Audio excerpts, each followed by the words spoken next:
Bonjour à tous ceux qui nous ont rejoints ce matin donc pour ce webinaire sur la levée de fonds aux États-Unis. On est ravis donc avec Jade de vous présenter ce sujet et peut-être avant d'aller un peu plus dans le détail, en tout cas du sommaire, en tout cas des sujets qu'on va aborder dans le cadre de ce webinaire, on va faire un petit tour de table, comme ça vous avez l'occasion d'en savoir un petit peu plus sur nous. Jade, peut-être je te laisse te présenter dans un premier temps. Avec plaisir. Je suis avocate au barreau de New York et de Paris et je travaille au sein du cabinet Stamina Law, qui est un cabinet franco-américain. Donc, on pratique en droit français, mais en droit américain également. Et notre expertise, c'est droit des sociétés. Donc, c'est tout ce qui va être création de boîtes, levée de fonds, attribution de stock options, exit.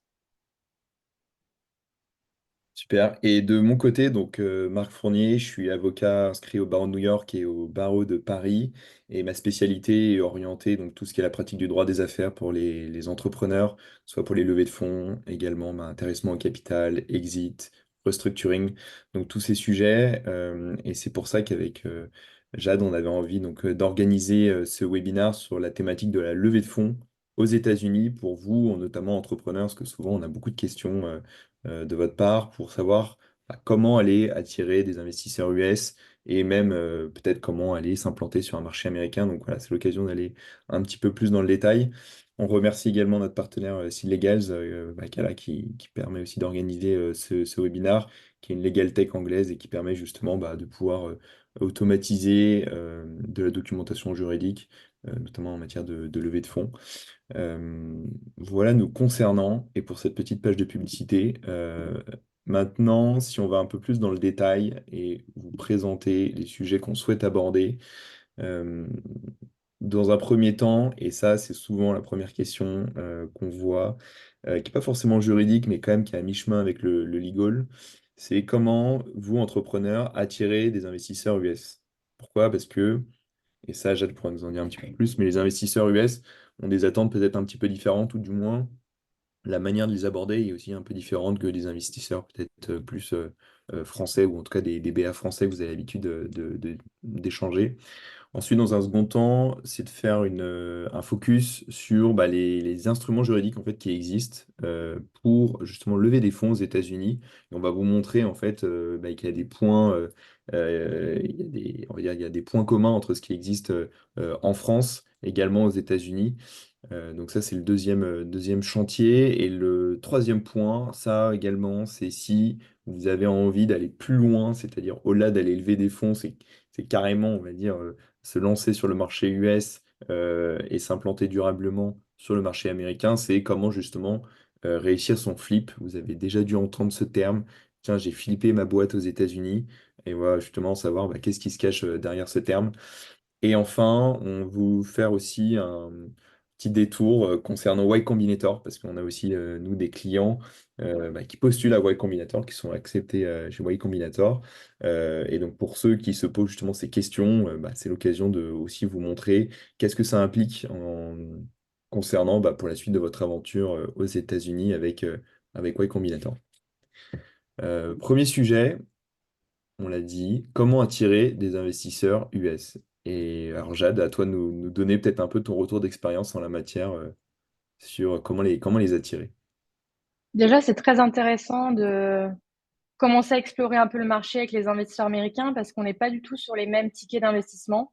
Quand on compare la levée de fonds en France et le montant qui est levé aux États-Unis, on a vraiment des montants qui sont beaucoup plus importants aux États-Unis, souvent le double en fait pour le même type de levée de fonds, si de série A, etc. Et ensuite aussi ce que je remarque entre levée de fonds France, levée de fonds US, c'est que les investisseurs américains prennent beaucoup plus de risques aussi. Donc, ils vont être moins frileux à investir. Il y aura moins d'effets j'investis si les autres investissent. Les due diligence sont beaucoup plus courtes. Les deals se font plus rapidement. Donc, si jamais vous êtes bloqué sur le marché français, au niveau des levées de fonds, ça peut être intéressant de commencer en fait à explorer le marché américain. Donc après, comment on fait pour les attirer? Les investisseurs américains, comme tout Américain, je pense qu'il faut déjà partir sur la culture américaine. Donc, les investisseurs américains, il faut leur parler directement, il faut être concis, il faut être efficace. Voilà, il ne faut pas tourner autour du pot. Il faut bien sûr maîtriser l'anglais également. Et donc, si jamais vous n'êtes pas forcément très confortable avec la façon d'approcher les investisseurs américains parce que vous n'avez pas l'habitude, il ne faut pas non plus hésiter à aller voir ce qu'on appelle un coach en communication qui va vous aider justement à bien vous tenir quand vous parlez aux investisseurs, maîtriser votre accent, votre posture, bien pitcher votre boîte, votre projet, etc.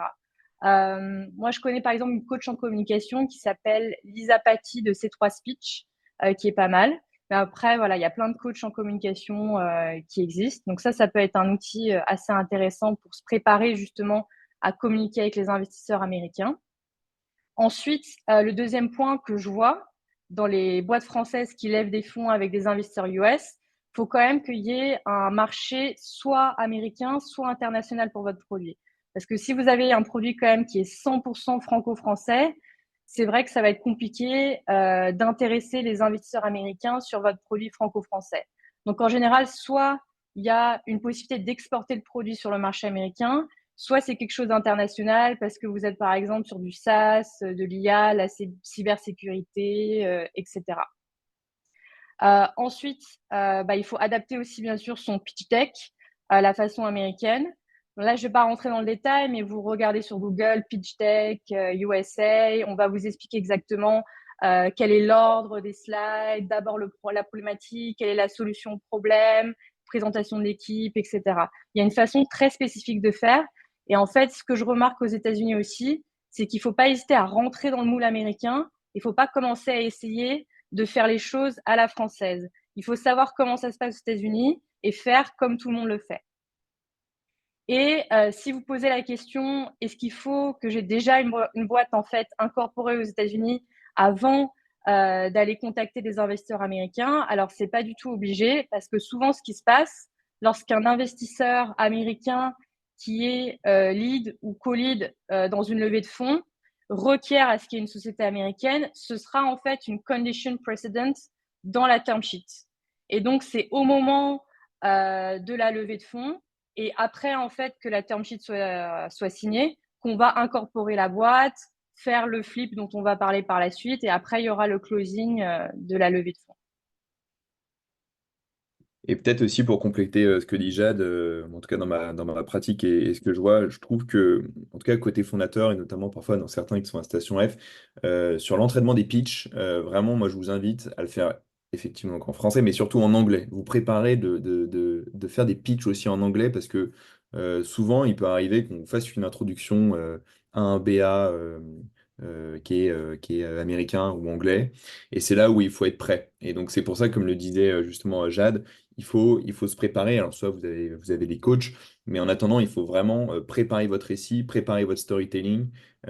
Parce que oui, le pitch deck, c'est important, c'est le support. Il faut également le calibrer pour bien séduire justement cet investisseur américain selon ses critères. Mais vraiment, je trouve que l'essentiel, c'est surtout sur le fit que vous allez avoir avec cet investisseur. Et souvent, bah oui, on peut avoir cet accent français, ça, y a zéro problème. C'est juste vraiment sur storytelling. Et ensuite, quand il va y avoir cet échange, vraiment pendant les 15-20 premières minutes, vont être à mon sens décisives en fait pour savoir s'il va investir dans votre société. Et honnêtement, il sera peut-être un peu moins regardant que certains BA français sur des points peut-être un peu plus techniques. Ce qui intéresse, à mon sens, les investisseurs américains, c'est vraiment bah, le profil en fait de l'entrepreneur, du fondateur, de la fondatrice. Où est-ce qu'elle est capable en fait d'aller? Et donc ça, c'est hyper important vraiment de travailler tous ces sujets. Et est-ce que d'ailleurs, Jade, toi aussi, tu le vois dans ta pratique, tu vois plutôt des investisseurs américains qui viennent à plusieurs ou il arrive aussi de voir un investisseur américain venir aussi en solo pour financer des startups françaises? Non, solo, ouais, c'est ce qu'on voit souvent, ouais. Mm. Ouais, c'est ça. Donc voilà, faut être prêt et surtout qu'encore une fois, quand vous arrivez à convaincre un investisseur américain, vous avez fait le boulot peut-être pour d'autres. Parce que derrière, il y a aussi un bouche à oreille qui se fait, vous avez Mm. accès à un autre réseau. Et tout ça, c'est pas neutre parce que ça viendra aussi nourrir votre réflexion sur ah, est-ce que je suis pas en train d'atteindre un plafond de verre pour la France? Et là, j'ai un exemple avec des clients où ils cherchent justement peut-être à sortir du marché français parce qu'ils se rendent compte que bah, ça décolle pas comme ils veulent, mais ils voient qu'il y a d'autres marchés qui commencent aussi à émerger. Et derrière, bah, il y a un sujet de financement qui se pose. Et donc, encore une fois, c'est les premiers investisseurs américains qui étaient rentrés au capital qui commencent à leur ouvrir les portes en fait pour d'autres investisseurs, voire même des VC. Donc, il faut absolument pas négliger, même si vous êtes, encore une fois, pas dans dans une dynamique de aller lever des fonds auprès des investisseurs US. Et j'en profite d'ailleurs, petit aparté. Si vous avez des questions, vous pouvez les poser dans le chat. On pourra justement, on prendra un moment à la fin du webinaire avec Jade pour descendre toutes vos questions. Donc, n'hésitez pas. Ensuite, sur la deuxième thématique, alors là, on va rentrer un peu plus dans le juridique, parce que là, voilà, vous avez compris qu'on était plus à mi-chemin entre le business et legal. Là, vraiment, on va faire un focus sur la partie juridique, et notamment sur les instruments qui vous permettent de lever des fonds. Pour ceux qui ne le savent pas, il y a diverses façons de lever des fonds. Vous savez, il y a soit de pouvoir rentrer au capital directement, ce qu'on appelle en equity, c'est-à-dire vous rentrez, vous allez prendre directement des actions dans une société, et donc en France, concrètement, ça se traduit par une augmentation de capital et donc ça implique voilà, une valorisation qui est fixée, des discussions avec des investisseurs pour mettre en place des pactes d'associés, ça vous connaissez. Mais il y a aussi d'autres façons de le faire. Vous avez peut-être entendu parler du mécanisme du BSAR qui permet de rentrer au capital d'une société de manière différée. C'est-à-dire que vous ne devenez pas tout de suite associé, vous avez un BSA, mais qui a vocation, si vous le souhaitez, de le convertir en action en fonction d'événements déclencheurs, comme par exemple une prochaine levée de fonds. Et donc ça permet d'éviter notamment des discussions autour de la valorisation de la société. Si vous êtes très early stage et vous n'êtes pas en capacité, ou du moins c'est compliqué d'aller poser des valorisations, à ce moment-là, vous pouvez effectivement mettre en place ces BSR, et ça permet d'accélérer votre levée de fonds. Et justement, peut-être Jade, alors qu'est-ce qui existe un peu aux États-Unis? Quel est le pendant et comment ça se passe quand on lève des fonds aux États-Unis? Ouais, bah pareil qu'en France, il y a plusieurs instruments juridiques qui vont exister pour les levées de fonds. Et chaque instrument est adapté plutôt à un stade de développement de la boîte. Donc, ce qu'on va voir comme trois instruments principaux, c'est le SAFE, qui veut dire Simple Agreement for Future Equity. Il y a tout ce qui est Convertible Note, c'est l'équivalent des emprunts obligataires slash obligations convertibles françaises. Et ensuite, il y a, comme tu disais, l'augmentation de capital, qui est le Priced Equity Round. Donc, ce qu'on voit vraiment assez souvent aux États-Unis pour les levées de fonds early stage ou les bridges, c'est-à-dire les petites levées de fonds entre deux priced equity rounds, c'est des levées en safe plutôt que d'ailleurs des levées en convertible notes.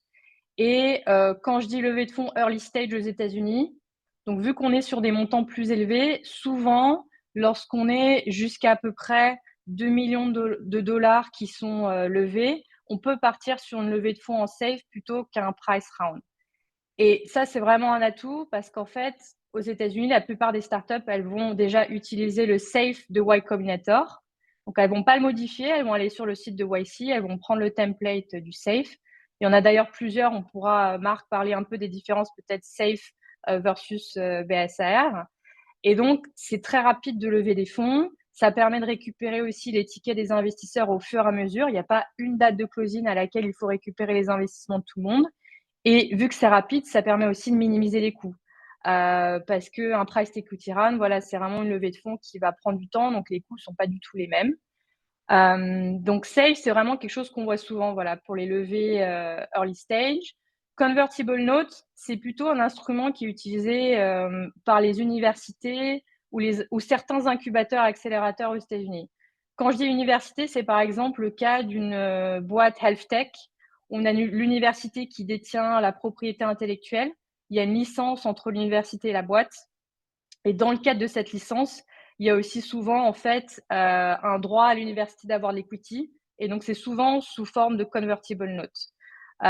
Et après, il y a certains incubateurs accélérateurs, mais je trouve que la pratique aujourd'hui, même pour les incubateurs accélérateurs, c'est plutôt la levée en safe.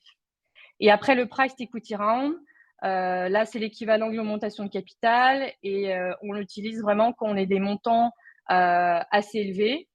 Et ce qui est intéressant aux États-Unis, c'est que c'est très standardisé, la levée de fonds en augmentation de capital, parce que ce que je vois, c'est qu'en France, même si on retrouve en fait les mêmes clauses dans les pactes d'associés, chaque pacte est assez rédigé d'une façon différente en fonction de quel cabinet d'avocats rédige le pacte d'associés. Alors qu'aux États-Unis, il y a les documents du NVCA, ça veut dire National Venture Capital Association. Et en fait, si vous allez sur Google, vous tapez NVCA, vous avez déjà accès en fait au modèle de documentation juridique. Et c'est les modèles qui sont utilisés par la majorité des cabinets d'avocats spécialisés en startup. Donc, on a vraiment une documentation qui est extrêmement standardisée. Et je vous conseille d'aller jeter un œil parce qu'il y a aussi un template de term sheet avec des données aussi business sur les levées de fonds aux États-Unis, sur par exemple quels sont les valos en fonction des stades de levée de fonds, les montants levés en fonction des stades de levée de fonds. Donc ça peut être assez intéressant si vous posez des questions business d'aller checker la term sheet NVCS sur leur site. Et comme le disait Jade, la documentation juridique aux États-Unis est effectivement plus standardisée, disons-le, via notamment des organismes comme NVCA, qui permettent de partager justement ces documents juridiques. Après, il ne faut pas imaginer que tout ça est aussi simple et qu'il y a un blanc-seing à signer. Comme toujours, le diable se cache dans les détails. Et en fait, là où il y avoir tous les points de négociation, c'est sur tout un certain nombre, enfin, d'autres sujets, comme les sujets de gouvernance, les sujets de liquidité. Et en fait, tout ça, c'est là où on va avoir des points très très précis quand vous allez devoir discuter avec les investisseurs. Mais au moins, ce qui est bien, c'est que, en tout cas dans la culture américaine, c'est vraiment, ils sont deal makers, peut-être un peu plus qu'en France, à mon sens, et ils ont vraiment envie de faire avancer le plus rapidement possible, en tout cas, la levée de fonds. Et si on revient un peu plus justement sur le SAFE et le BSR, alors le SAFE, c'est un... justement, est-ce que tu peux nous rappeler un petit peu plus les différences entre le SAFE et le BSR, Jeanne, là-dessus? Ouais. Donc, pareil que pour le BSR, le SAFE, c'est un droit d'avoir des actions plus tard. Et c'est lorsqu'il y a un événement déclencheur du type levée de fonds, changement de contrôle, liquidation, que le SAFE va se convertir en action. Donc, c'est le même principe parce qu'en plus, il faut savoir que le BSR, ça a été créé à partir du SAFE américain. Donc, voilà, même type d'instrument. Les différences principales, c'est que si vous allez d'ailleurs sur le site de Y Combinator, vous allez voir, il y a différents types de SAFE. Il n'y en a pas qu'un seul. Donc, en fait, il y a le SAFE avec uniquement une valo cap, pas de discount, pas de valo floor. Ensuite, il y a un SAFE avec une des cotes uniquement. Et ensuite, il y a un SAFE qu'on appelle MFN qui est Most Favor Nation. Et le safe le plus utilisé, c'est le safe ValoCap uniquement. Donc, Marc, confirme si j'ai bien raison, parce que tu fais beaucoup de droit français, mais là, je crois que la pratique du BSR en France, c'est toujours d'avoir en général une ValoCap, une décote et une ValoFloor. Je crois que tu as les trois dans le contrat de BSR, alors qu'aux États-Unis, il n'y a jamais de ValoFloor dans la pratique, et la décote, c'est pas en plus de la ValoCap. Alors, après, le safe, ça reste un instrument contractuel. Donc, ce qu'on voit parfois, lorsqu'on a une boîte américaine, mais des investisseurs français, on peut aménager le safe de YC pour ajouter une décote et une valo floor, c'est possible. Mais ce n'est pas la pratique. La pratique, c'est vraiment le safe avec la valo cap only. Donc ça, je dirais que c'est la grande différence par rapport au BSR français. Et après, je pense que la deuxième différence notable, c'est qu'en France aussi, dans le contrat de BSR, souvent, il y a une clause qui prévoit que si jamais il n'y a pas d'événement déclencheur pendant une période, je ne sais pas, 2 ans, par exemple, après la signature du contrat, il y a quand même une conversion du BSR en action. Marc, je crois que c'est bien le cas, non? Ouais, exactement. Et peut-être pour revenir justement sur ces différences Mm. BSR, SAFE, en tout cas moi pour le côté BSR. Donc pour rappel, un SAFE, c'est Simple Agreement for Future Equity. Donc c'est son petit mot, et donc qui veut dire voilà, SAFE. Et si on revient sur le BSR, aujourd'hui dans la pratique, notamment quand on fait donc des levées de fonds via cet instrument, c'est de mettre en place, donc comme tu l'as dit Jade, un cap et un floor. Concrètement, ça veut dire que en fait le BSR ne pourra pas être converti sur la base d'une valorisation qui serait au-dessus de ce cap si finalement les fondateurs explosent sur la prochaine levée de fonds avec une valorisation qui est bien au-delà de ce qu'ils pouvaient imaginer initialement. Donc ça ne peut pas aller au-delà du cap. Mais également, le BSR ne pourra pas être converti à une valorisation inférieure à ce qu'on appelle un floor. Et donc là, c'est aussi une manière de pouvoir aussi quand même protéger les founders, parce que ça voudrait dire que la valorisation ne pourrait pas être en dessous justement de ce floor. Et entre les deux, on prévoit un mécanisme de décote. C'est-à-dire que si à l'occasion d'un prochain tour, vous organisez, vous mettez en place une levée de fonds avec des BA, avec des VC, avec un montant assez important qui permet de déclencher ce BSR, à ce moment-là, si la valorisation qui est crantée à l'occasion de ce tour est fixé entre le floor et le cap, vous pouvez dans ce cas-là appliquer ce système de décote. Et donc on le voit sur le marché, la décote, elle varie, elle est entre 10 et 25, voire 30. Tout dépend, on va dire, à quel point vous avez le lead sur votre levée en BSR, à quel point votre projet peut être attirant pour des investisseurs. Et on voit en tout cas, voilà, c'est des cotes entre 10 et 25%. Mais concrètement, ça veut dire qu'au moment où il va y avoir une conversion du BSR en actions, bah, les actions vont être converties avec un prix décoté par rapport aux actions des nouveaux investisseurs. Donc en fait, ils reçoivent un peu plus d'actions, si on fait les maths. Et ça, je sais que par rapport justement aux États-Unis, c'est des différences notables, parce que comme le disait Jade, aux États-Unis, on est plutôt sur des logiques de cap, non pas des logiques de floor. Et effectivement, en France, on a aussi ce qu'on appelle une date butoir, long stop date, où en fait, on considère que au-delà d'un certain moment, s'il n'y a pas eu d'événement déclencheur, donc que ce soit bah, voilà, une levée de fonds importante ou un événement de liquidité, les investisseurs en BSR, ils ont la possibilité de convertir leur BSR en action à une date et à une valorisation qui est crantée. Ça, c'est quelque chose qui n'existe pas aux États-Unis.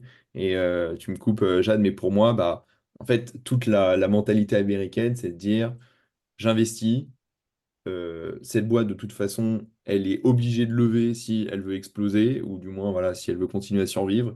Et ils estiment que si, bah, en fait, elle ne lève pas, il ne se passera rien. Et de toute façon, la société sera peut-être amenée, voilà, à mourir. Ils sont plus dans cette mentalité, alors qu'en France, on a, voilà, cette logique de dette butoir, mais qui peut aussi s'expliquer pour certaines sociétés qui, finalement, arrivent à développer leur business model, peut-être sont en autofinancement et donc peut-être pas besoin de relever de l'argent. Et donc derrière, on est plutôt sur des logiques de rentrée au capital pour peut-être bénéficier de distribution de dividendes. Voilà, il y a peut-être aussi une autre approche côté droit français.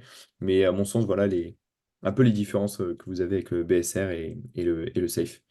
Et si on fait peut-être un autre point d'intention sur les différences entre le Priced Equity Round et l'augmentation de capital à la française, quelles sont, toi, les grandes différences notables que tu as identifiées, Jade? Mm. La différence, c'est qu'aux États-Unis, il y a forcément deux catégories d'actions. Donc, on a le common stock qui va être pour les founders et l'équipe, et ensuite le preferred stock qui va être pour les investisseurs. Après preferred stock, il y a par exemple seed preferred stock, series A preferred stock. Voilà, il y a plusieurs séries en fonction du stade de la levée. Et en France, ça dépend. Parfois, il y a en effet des actions ordinaires et des actions de préférence statutaire. C'est le cas, mais il y a aussi beaucoup de cas où il n'y a que des actions ordinaires d'un point de vue statutaire, que ce soit pour les fondateurs ou les investisseurs. Et après, les droits préférentiels sont dans le pacte d'associés, en fait. Mais c'est des actions ordinaires quand même d'un point de vue statutaire. Donc aux États-Unis, c'est pas le cas. C'est vraiment toujours forcément d'un point de vue statutaire, preferred stock pour les investisseurs, common stock pour l'équipe. Ça, je dirais que c'est la première différence. Après, au niveau des droits préférentiels, on est à peu près sur le même modèle. Je dirais peut-être la différence principale sur les clauses de leaver, parce qu'en fait, les clauses de leaver, on va les retrouver dans le pacte d'associés en France, alors qu'aux États-Unis, on a un système en fait de vesting du stock qu'on trouve dans la documentation de création de la boîte, dans ce qu'on appelle le stock purchase agreement. Et donc en fait, ça prévoit que le fondateur, il a l'intégralité de ses actions à la caution, mais il y a un vesting sur les actions, souvent 4 ans avec un an de cliff. Et donc, il faut qu'il attende au moins 4 ans pour vester l'intégralité de ses actions. Donc, si par exemple, il part de la boîte au bout de 2 ans, il n'aura que vesté la moitié. Donc, il garde la moitié de ses actions et après, l'autre moitié des actions, elle va être rachetée par la société à la valeur nominale. Donc, c'est pas vraiment le même système parce qu'en France, on a les clauses de good, medium, bad liver avec en fonction des cas de sortie, des prix différents qui vont être pratiqués pour sanctionner ou pas voilà, le fondateur. Alors qu'aux États-Unis, c'est pas voilà, exactement le même système de lever. On est plutôt sur ce système de vesting qui est prévu dès la création de la boîte. Donc ça, je dirais, c'est la deuxième différence principale que je vois. Et Et peut-être après, d'ailleurs, ouais. je te coupe, Jade, peut-être aussi pour ceux qui nous suivent et qui n'ont peut-être pas forcément en tête les sujets leaver, en quelques mots, en fait, les clauses de leaver sont des clauses que vous, en tout cas en droit français, que vous trouvez dans des pactes d'associés, qui a vocation, en tout cas pour les investisseurs, à se protéger, mais même aussi pour les autres fondateurs, à se protéger en cas de départ d'un des fondateurs de la société. Donc quand on dit en cas de départ, c'est vraiment une cessation de fonction, elle n'exerce plus opérationnellement. Et encore une fois, la philosophie derrière, c'est bah, une grande valeur de la société est quand même portée par son équipe dirigeante, par ses fondateurs, ses fondatrices. Et donc, en cas de départ de l'un d'entre eux, mécaniquement, il va y avoir un impact opérationnel pour la société. Et donc, le fait de mettre en place, en fait, ces clauses, c'est une façon de pouvoir, de pouvoir se protéger à la fois côté société et surtout de permettre, en fait, soit aux autres fondateurs, soit aux investisseurs, de pouvoir racheter, en fait, les actions du fondateur qui quitte la société. Et en fonction, justement, de la nature du départ, c'est ce que dit déjà, est-ce qu'on est en good liver, en bad liver? Donc, est-ce qu'on part en gros en bon terme ou en mauvais terme? Est-ce que vous avez mis le bazar dans la société? Est-ce que vous avez violé des engagements? Ou au contraire, est-ce que vous partez parce que vous avez eu un accident de la vie? En fonction en fait de ces catégories de départ, euh, le prix en fait des actions que les investisseurs ou la société ou l'autre fondateur vont pouvoir racheter sera différent en fonction de la nature de ce départ. Et c'est ce que disait justement Jade. On peut calculer ces prix, ce prix d'action qui va être acheté en fonction d'un calendrier de vesting. Et donc l'idée, c'est que plus vous restez longtemps, finalement, moins vous êtes sanctionné parce que vous aurez vesté vos actions. On essaye voilà, aussi de traiter ces cas de départ de manière différente en fonction du timing du départ. Est-ce que vous partez un an après un investissement? C'est peut-être pas la même chose que si vous partez 5 ans après un investissement. Entre-temps, vous avez quand même contribué au développement de la société. Mais en attendant, c'est pour ça que tous ces sujets et ces clauses de lever, elles sont très sensibles, très importantes et elle mérite voilà, d'avoir, encore une fois, enfin, pour moi, elle amène toujours beaucoup de négociations, que ce soit côté investisseur, mais que ce soit aussi entre fondateurs. Et donc, soyez très, très vigilants sur ces clauses parce que, encore une fois, derrière, quand elles sont déclenchées, ça a un impact direct sur vos actions qui, quand même, représentent une partie de votre patrimoine. Et donc, c'est pas neutre. C'est ça. Faut jamais signer de term sheet sans conseil d'un avocat ou d'un juriste, etc. Parce qu'il faut toujours négocier et faire attention à ce qu'on signe. Donc, comme le dit Marc, ouais, faites attention aux droits préférentiels. Et troisième différence aussi, je dirais, parce que en France, donc on a le pacte d'associés principal avec les investisseurs principaux, les fondateurs, parfois voilà des pactes simplifiés ou mini-pactes avec les investisseurs minoritaires. Aux États-Unis, vous allez le voir sur le site NVCA, il n'y a pas en général un pacte d'associés en fait avec les droits préférentiels. Il y a tout un tas de documents. Investor Rights Agreement, Right of First Refusal and Co-Sale Agreements. Voilà, il y a plusieurs contrats avec les droits préférentiels dedans. Donc ça, c'est assez différent. Donc si vous parlez de pacte, il n'y a pas de pacte vraiment dans la pratique américaine des levées de fonds, des price rounds. Voilà, je dirais que ça, c'est les trois différences principales. Après, il y a plein de petites différences un peu sur le fond technique, mais ça vaut pas le coup de rentrer en détail là-dessus aujourd'hui. Et pourquoi il y a plusieurs documents d'ailleurs, Jade, côté US, pourquoi finalement ils n'ont pas adopté une approche peut-être plus française ou peut-être plus européenne même, d'avoir un seul pacte qui traite ces différents sujets? Mm. Je pense que c'est peut-être un peu comme en France, on a le pacte principal et le pacte simplifié. Il y a certaines parties investisseurs qui vont être signataires, par exemple, d'un document, le Investor Rights Agreement, mais ne vont pas forcément être signataires de d'autres documents. Donc, je pense que c'est pour ça, ça facilite un petit peu, voilà, lorsqu'on doit modifier le document pour les prochains rounds. Donc, je pense que c'est une des raisons principales, ouais, de toute cette documentation. Et peut-être aussi parce que vous allez voir les documents, mais c'est pas comme en France où on peut lire un pacte d'associés et quand même comprendre. Aux États-Unis, c'est vraiment de la legalise, c'est très long les clauses et c'est assez compliqué à comprendre en fait le wording juridique de ces documents. Donc peut-être pour simplifier aussi un peu la tâche, ils ont séparé aussi les sujets droits préférentiels par contrat plutôt que de tout mettre dans un seul document où ça peut-être rendrait encore le document encore plus compliqué qu'il ne l'est déjà. Hmm. Que si voilà, vous êtes déjà un peu, comment dire, pas motivé en voyant des documents juridiques français, Mm. sachez qu'en droit américain, c'est un cran au-dessus. Donc raison de plus d'avoir peut-être des interlocuteurs au moins qui vous expliquent ce qu'il y a dans les contrats et notamment dans les term sheets. Si on continue sur les autres sujets, on a aussi tout ce qui est Securities Compliance Laws Exemptions. Est-ce que peut-être tu peux nous en dire aussi un peu plus sur ces points, Jeanne? Ouais, je voulais en toucher un mot parce que c'est pas quelque chose qu'on a en France. Et donc ça, c'est important à savoir parce qu'aux États-Unis, donc il y a ce qu'on appelle les Securities Compliance Laws qui visent à protéger les investisseurs américains. Parce qu'investir dans une startup, c'est risqué, c'est plus risqué que d'investir autrement. Et donc, le principe des Securities Compliance Laws, c'est que pour toute émission de titre, et ça vaut que ce soit une levée de fonds en safe, price equity round, convertible note, émission stock options, tout ça, ça s'applique en fait pour les Securities Compliance Laws. Le principe, c'est qu'il faut avoir ce qu'on appelle une registration à la Securities and Exchange Commission, c'est-à-dire soumettre tout un tas de documents, comptes audités, etc. à la SEC. Sauf que faire ça, en fait, ça revient beaucoup trop cher à la startup, c'est beaucoup trop compliqué. Donc, en fait, on va toujours essayer de trouver ce qu'on appelle une exemption, une exception à cette règle sous les Securities Compliance Laws. Et donc, les exemptions les plus utilisées par les startups aux États-Unis pour les levées de fonds, c'est la règle D 506B ou la règle S. La règle S, ça, c'est à vocation à être utilisé dans le cas d'une société américaine qui lève des fonds avec des investisseurs étrangers qui ne sont pas américains. Donc, c'est-à-dire, ils ne résident pas aux États-Unis, pas de nationalité américaine, pas de green card. Règle 10 506B, ça, c'est pour les étrangers et les Américains qui ont la qualité de accrédité d'investor.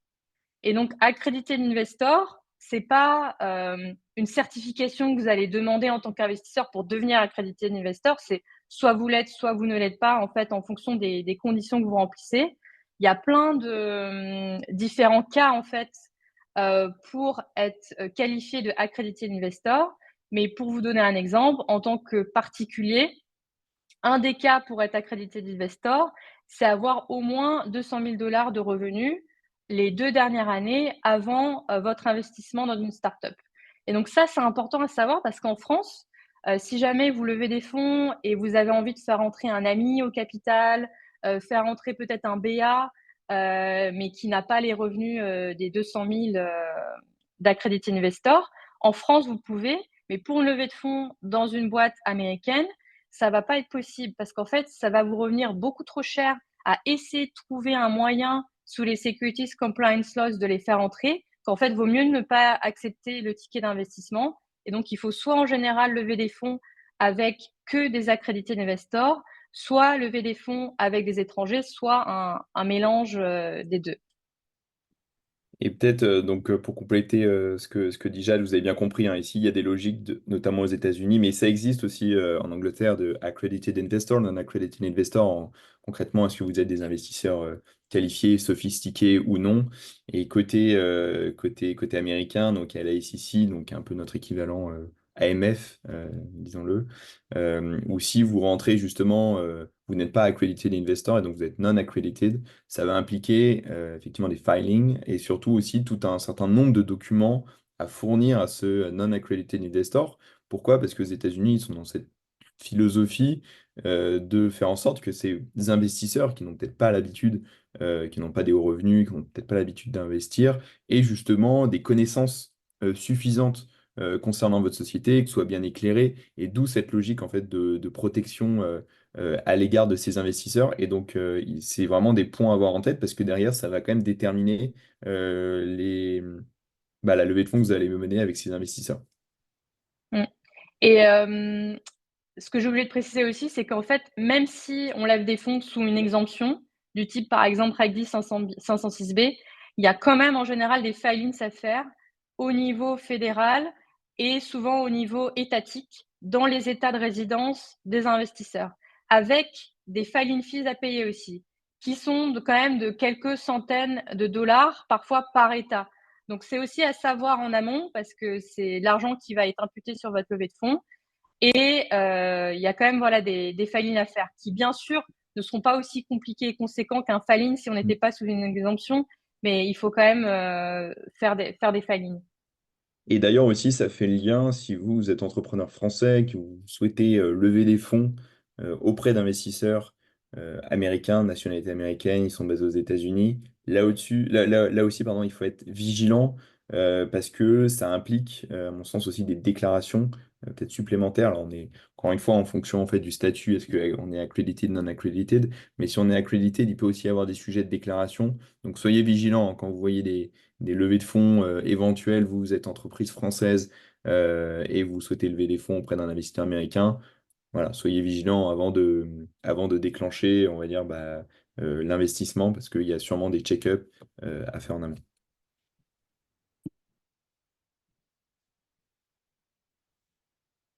Sur l'autre sujet aussi qu'on voulait aborder, c'est le flip. Alors, qu'est-ce qu'un flip, Jeanne? Ouais, qu'est-ce qu'un flip? En fait, c'est une opération de restructuration de votre société. Et donc, pré-flip, vous avez une boîte française qui va être détenue par les fondateurs, peut-être des investisseurs, des membres de votre équipe. Et post-flip, en fait, vous allez avoir la même structuration au capital, mais plutôt que d'avoir tout le monde qui détient des titres dans la société française, vous avez en fait tout le monde qui vont détenir des titres dans une société américaine qui elle-même va détenir 100% de votre société française initiale. Donc en fait, d'un point de vue juridique, le terme juridique qu'on utilise en droit français, c'est un apport en fait en nature. Dans le langage courant, on parle de flip. Et pourquoi est-ce qu'on parle de flip aujourd'hui? C'est parce qu'en fait, aux États-Unis, lorsque vous avez en tant que lead investisseur un fonds de venture capital américain, dans la quasi-totalité des cas, votre VC, il va demander à ce que vous fassiez un flip avant d'investir dans votre société. Parce que d'un point de vue légal, il pourrait en fait investir directement dans la boîte française. Sauf que la pratique fait que les VCs veulent investir dans une boîte américaine. Alors pourquoi? Je pense qu'il y a tout un tas de raisons. Je pense qu'il y a des raisons fiscales. Je pense qu'il y a des raisons de sécurité juridique. Ils connaissent le droit américain, ils savent comment ça se passe. Leurs avocats, c'est des avocats en droit américain. Ils n'ont pas envie, à chaque fois qu'ils vont avoir un projet d'une boîte étrangère, commencer à embaucher des avocats dans le pays local de la boîte pour comprendre toutes les implications. Donc, en fait, dans la quasi-totalité des cas, lorsque vous avez une boîte française, vous souhaitez lever les fonds avec un VC US, dans la term sheet, souvent, il y aura une condition precedent qui va requérir qu'il y ait ce fameux flip avant le closing de la levée de fonds. Et donc, les étapes du flip, c'est les suivantes. La première étape, ça va être créer la société américaine. Alors, je parle volontairement de C-Corp du Delaware et non pas d'une autre forme légale ou d'un autre état d'incorporation parce que pareil, la pratique aux États-Unis, si vous voulez lever des fonds avec des business angels VCs, c'est d'avoir une C-Corp du Delaware. Donc, c'est pour des raisons fiscales, mais pas que, parce que c'est vrai qu'aujourd'hui, il y a d'autres États du type Texas, Floride, qui sont intéressants d'un point de vue fiscal. C'est surtout aussi au niveau de la sécurité juridique, parce qu'en fait, ça fait des années que la majorité des sociétés sont incorporées au Delaware. Et donc, on est sur un système de common law aux États-Unis, pas sur un système de civil law comme en France. Et donc, les règles de droit sont aussi créées par la pratique de la jurisprudence des cours et des tribunaux. Donc, il y a une grande sécurité juridique aussi au Delaware, et c'est pour ça aussi que c'est toujours la market practice aujourd'hui d'avoir une C-Corp du Delaware si vous souhaitez lever des fonds avec les Américains.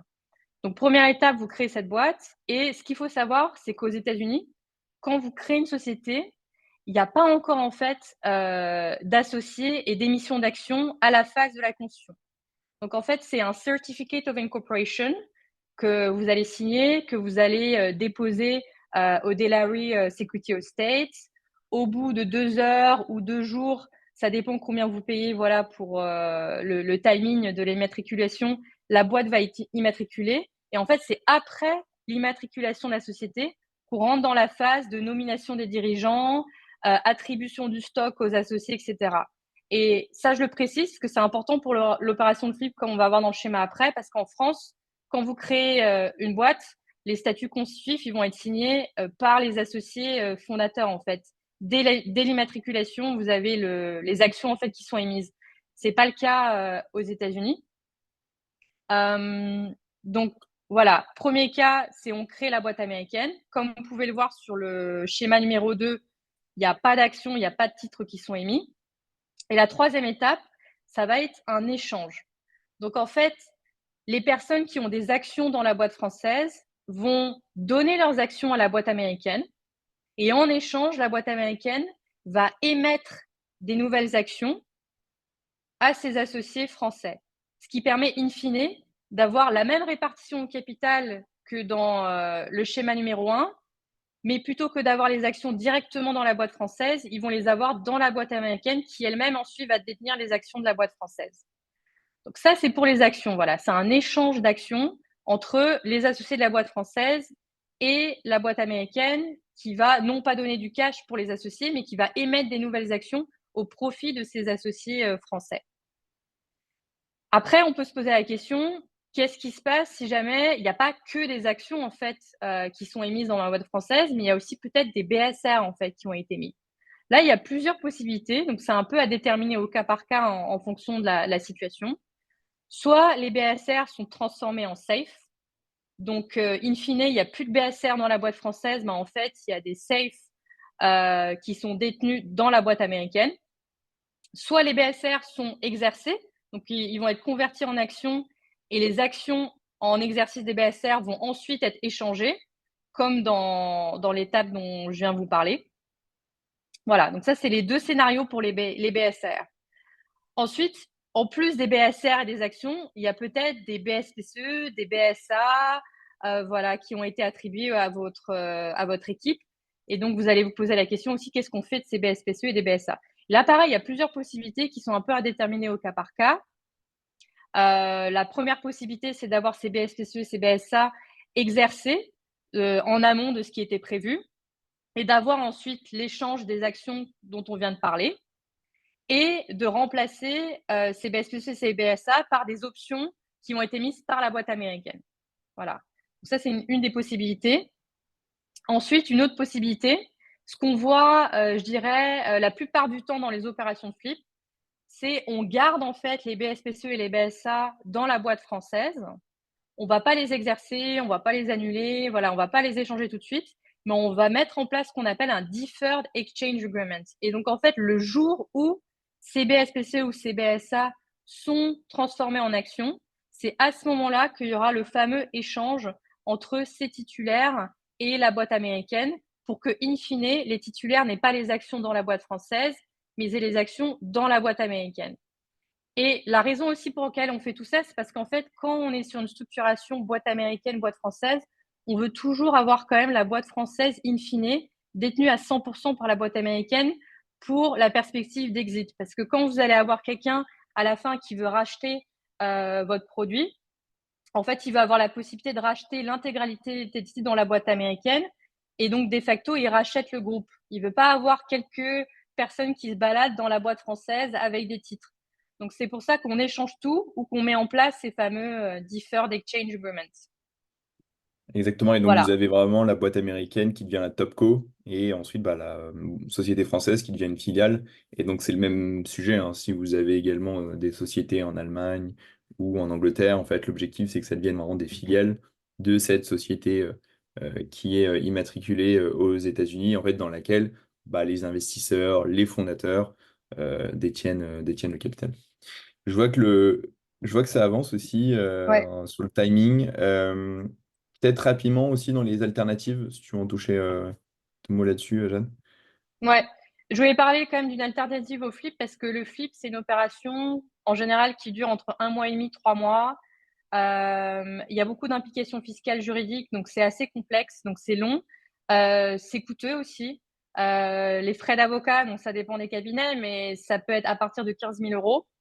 Donc, si jamais, en fait, vous venez tout juste de créer votre boîte, il n'y a que des associés, il n'y a pas de BSPCE, il n'y a pas de BSA, il n'y a pas eu de levée de fonds, on peut potentiellement voir l'alternative tout simplement d'une cession d'actions.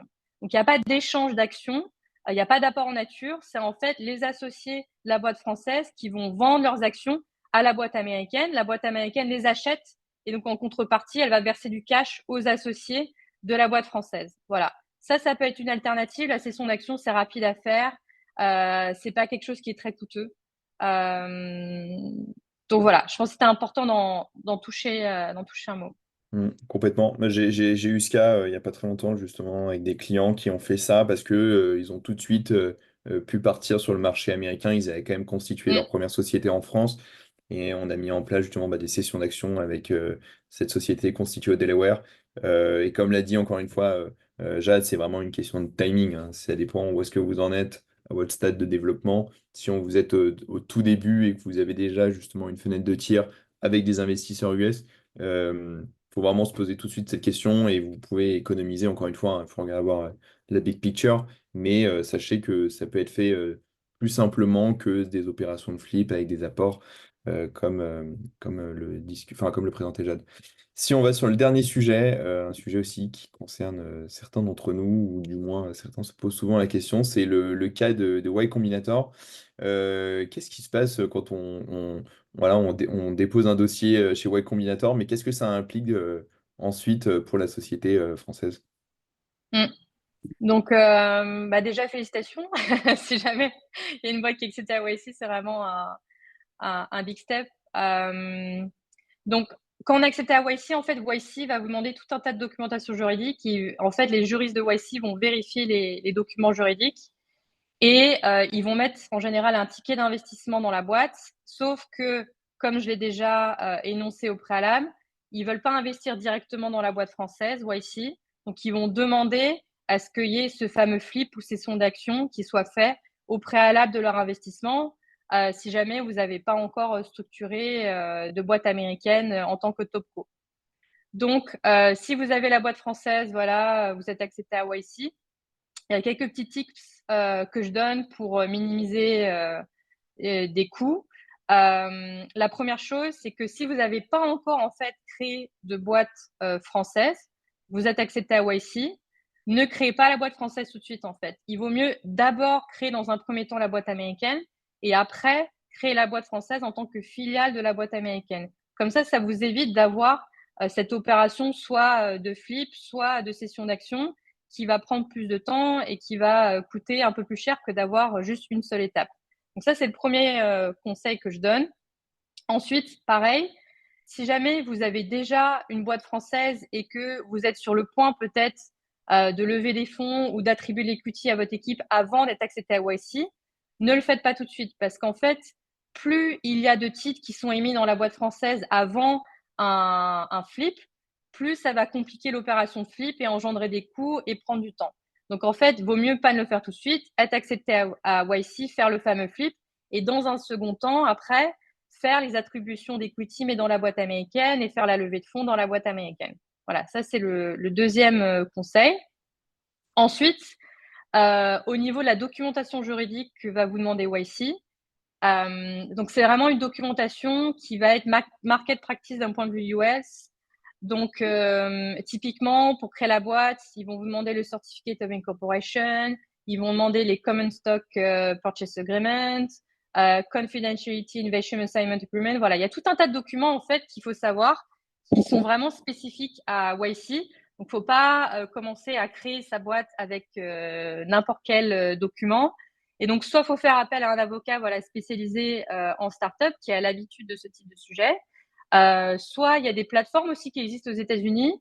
Alors, malheureusement, je crois, Marc, pas encore si légal aux États-Unis. Mais il y a d'autres plateformes aujourd'hui du type Clerky, Stripe Atlas, voilà. Et peut-être voilà d'autres plateformes. Et donc ça, c'est des choses qui sont assez market practice. Donc il faut rester dans le moule américain pour ce qui est documentation juridique. Et incorporer la boîte en tant que Delaware C Corp, comme je l'ai déjà mentionné. Et pareil, c'est pas la pratique d'avoir un pacte d'associés, même entre founders. Contrairement en France. En général, en fait, les clauses que vous allez retrouver dans le pacte d'associés en France, parmi les founders, vous avez ces clauses dans différents documents aux États-Unis, dans le Stock Purchase Agreement, dans le Invention Assignment Agreement, voilà. C'est dans différents documents.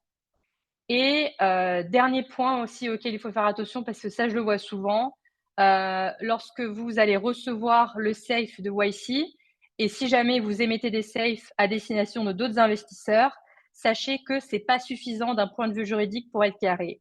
Il faut aussi que la levée de fonds en safe, elle soit approuvée par votre board, donc il faut qu'il y ait un board consent, et surtout, on en a déjà parlé au préalable, la levée de fonds en safe, elle est aussi concernée par tout ce qui est Securities Compliance Laws, donc, il faut savoir sous quelles exemptions vous pouvez faire la levée, faire les filings si nécessaire.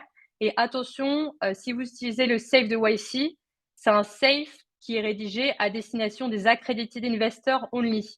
Donc, si jamais votre investisseur n'est pas accredited, mais par exemple est étranger et que vous voulez lever le safe sous la Reg S, vous n'allez pas pouvoir utiliser le safe de YC. Il faudra faire appel à un avocat pour qu'on puisse modifier le contrat de safe de YC. Et d'ailleurs aussi là-dessus, si vous faites des levées en safe, sachez que Le safe en lui-même ne suffit pas toujours, comme le disait Jade, mais il y a aussi au-delà, voilà, tout ce qui est board consent, securities filings, il y a aussi même peut-être des side notes, des side letters, on va dire, qui seraient Ah oui, demandés oui. par des investisseurs aussi américains. C'est-à-dire qu'en plus des droits qui sont attachés en fait au safe, les investisseurs, en tout cas qui investissent peuvent réclamer des droits supplémentaires en fait à l'occasion d'un prochain tour de table. Et donc ça aussi, il faut être vigilant sur ce qu'on vous donne. Et encore une fois, comme je le disais déjà, ne pas signer sans que quelqu'un ait quand même revu et fait un sanity check sur la term sheet ou sur les conditions, parce que derrière, ça peut vous coûter cher et cher, je veux dire, d'un point de vue patrimonial, parce que ça peut vous coûter, je veux dire, des pourcentages au capital et peut-être voire même vous bloquer un prochain tour de table parce que en fait les conditions sont peut-être délirantes. Donc voilà, être vigilant, ça n'empêche pas d'être friendly avec les investisseurs, hein. Bien sûr, on est en levée de fonds, en pré-seed, souvent ça se passe bien, mais je dis souvent, ça n'empêche pas, on peut être friendly, mais ça n'empêche pas d'être vigilant sur les conditions. Euh, il nous reste plus que 5 minutes, c'est vite passé. Je vous propose Mm. qu'on se prenne aussi une petite séance de Q&A. Je vois qu'il y a quelques questions. Euh, posée par certains. Peut-être je commence par la question de Bertrand. Pouvez-vous, s'il vous plaît, rappeler le nom du coach américain? Est-ce Mm. que tu peux nous rappeler, Jade? Donc c'est Lisa Patty, donc P-A-2-T-I, et sa société c'est C3 Speech. Donc la lettre C, le chiffre 3 et ensuite Speech, S-P-E-E-C-H. Exactement. Et donc, on vous invite, hein, que ce soit avec une coach ou même sans coach, vraiment de faire un travail de présentation en anglais. Franchement, ça va vous servir et on passe, je vois trop de fondateurs qui passent du temps sur le pitch deck, c'est bien, mais honnêtement, un très bon pitch deck et une mauvaise présentation, j'ai rarement vu derrière des levées concrétisées, donc voilà, hyper, hyper important. Deuxième question de la part d'Aurélien, intéressant, vous avez le lien, est-ce que c'est peut-être en lien avec le NVCA? Je pense que c'était peut-être à ce moment-là qu'il y avait cette question. Je pense qu'on peut aller. Je pense qu'Aurélien, elle est directement sur le site. Ouais, c'est ça. Je pense que ça est directement sur le site NVCA. Il va y avoir normalement un endroit avec Legal Documentations ou de mémoire, c'est quelque chose comme ça, où derrière, justement, il y a un peu tous les liens. Euh, Dis-moi si je Ouais, me en fait, trompe, Jeanne, mais vous tapez sur Google hmm, LBCA, National Venture Capital Association, et en dessous, il y a marqué Model Legal Documents. Et voilà, là, c'est en ça. fait, il y a tous les documents. Donc, je peux mettre le lien en réponse. Tac, voilà. Et, et on avait une question aussi, y a-t-il un montant minimum d'investissement à considérer pour qu'un flip soit rentable? Legal fees, tax, Hmm. filings. Je sais pas si tu as Après, je pratiqué. pense qu'il faut, ouais, je pense pas qu'il faut vraiment voir le flip d'un point de vue combien je vais dépenser en honoraires d'avocat. Le flip, c'est plutôt une nécessité lorsque vous avez le projet de lever des fonds avec les Américains. Il faut voir ça aussi sur le long terme parce qu'en fait, une fois que vous avez flippé votre structure, donc c'est peut-être nécessaire pour votre levée de fonds, mais après, ça veut dire que vous avez une structuration quand même avec une top co aux États-Unis. Ce qui veut dire que les prochains rounds de levée de fonds, vraisemblablement, ça va se passer aux États-Unis aussi. Et ça veut aussi dire que l'exit, rachat de la boîte, IPO, vraisemblablement, ça va se passer aux États-Unis également. Donc, il faut penser au flip d'un point de vue levée de fonds, mais aussi il faut voir ça sur un projet long terme, le projet de flip. Euh, Après, faut voir en fait combien vous souhaitez lever et après demander aux avocats combien ça va coûter en fonction de votre boîte. Mais comme j'ai déjà dit, un flip, c'est à partir de 15 000 euros en général. Parce qu'il faut les frais des avocats de la boîte française, mais il y a aussi les frais des avocats de la boîte américaine. Et en tant que frais d'avocat, il y a avocat en droit des sociétés, il y a aussi le frais d'un avocat fiscaliste. Donc, c'est pas négligeable. C'est pour ça que j'ai dit à partir de 15 000, souvent, c'est ce que je vois. Mm. Et vraiment, le flip, hein, voyez-le, comme le disait Jade, comme une opportunité. C'est une opportunité pour vous, peut-être de faire passer votre entreprise française à une autre étape. Encore une fois, hein, les sujets valorisation, c'est pas la même chose entre les États-Unis et la France. On voit des valorisations qui sont bien plus hautes. On peut prendre, par exemple, une entreprise qui est dans le même secteur, qui a un peu le même positionnement. Le fait que vous soyez sur le marché français et le marché américain, la valorisation ne sera pas la même. Pourtant, on peut quand même parler un peu du même produit, du même, voilà, des mêmes clients. Et donc ça, il faut aussi garder en tête. C'est-à-dire que si vous faites un flip, c'est que derrière, ça vous ouvre aussi les portes du marché américain, à la fois d'un point de vue opérationnel, développement, également à la fois sur le sujet financement. Vous allez avoir d'autres profils d'investisseurs, donc des tickets souvent plus importants, mais également des valorisations plus importantes. Et donc, comme le disait Jade, encore une fois, derrière, ça prépare le terrain sur un éventuel exit, voire même une IPO, on ne sait jamais au Nasdaq. Mais encore sur un autre sujet, c'est quand vous faites des opportunités, enfin quand vous voyez le flip comme une opportunité, il y a aussi à avoir en tête derrière ce que ça implique, même pour vous en tant que fondateur. Parce que souvent, c'est aussi d'aller aux États-Unis, d'aller vivre aux États-Unis. Qu'est-ce que vous faites aussi pour des salariés qui restent en France? Comment vous restructurez votre équipe? Voilà, il y a plein de sujets et en fait, le flip, c'est pas simplement des documents à remplir et pas du tout, c'est vraiment une checklist complète et on a plein de sujets à aller couvrir pour voir comment faire au mieux justement ce transfert, on va dire, entre la France et les États-Unis pour votre business. Et après, juste pour vous rassurer, quand le flip, c'est une condition préalable à la levée de fonds, en général, en fait, le closing du flip et le closing de la levée de fonds ont lieu le même jour. Donc le flip a lieu juste avant la levée de fonds, mais c'est quand même le même jour parce que justement, on veut éviter de faire un flip et que, par exemple, un mois après, lorsqu'on était censé avoir la levée de fonds, au final, le deal ne se close pas, il n'y a pas de levée de fonds et on a fait le flip pour rien. Donc, c'est pour ça que c'est le même jour. Et ça, c'est uniquement si le flip, c'est une condition préalable à la levée de fonds. Après, si vous voulez flipper pour d'autres raisons que la levée de fonds, on n'est pas obligé d'attendre le closing de la levée de fonds. Mais si vous avez aussi pour objectif d'aller aux États-Unis, mais pas pour lever des fonds, mais uniquement pour vous exporter sur le marché américain, donc avoir des clients aux États-Unis, des partenaires aux États-Unis, là, on pourra parler de ça dans un autre webinaire, mais en général, ce qui se fait, c'est plutôt créer une filiale de la société française aux États-Unis plutôt que de restructurer et avoir la Topco US. La Topco US, c'est vraiment dans la perspective de lever des fonds avec les Américains. Ouais, complètement. Sauf aussi si vous avez des sujets réglementaires, si vous êtes dans le domaine de la santé, parfois, voilà, il peut y avoir aussi des Mm. obligations d'avoir ouais, la société qui est basée aux États-Unis. Mais encore une fois, si vous avez d'autres questions concernant que ce soit la levée de fonds aux États-Unis, mais même plus largement la levée de fonds, que ce soit pour la France, ou si vous avez des projets, voilà, peut-être de partir aux États-Unis, on vous a mis nos emails avec Jade, donc vous pouvez nous contacter. On sera ravis de répondre à vos questions. Vous pouvez même nous ajouter directement sur LinkedIn. On est assez réactif également. En tout cas, il est 12h32, donc on aura tenu le timing. Just on time, comme disent les Ricains aussi. Donc on était Ouais. voilà, très content de vous avoir pour ce webinaire. Merci encore. Merci Jade pour ta participation à ce webinaire. Je pense qu'il y en aura d'autres. Et sinon, on vous souhaite une excellente journée. Mais merci beaucoup à tous et n'hésitez pas à nous contacter pour d'autres questions. Merci, au revoir. Au revoir.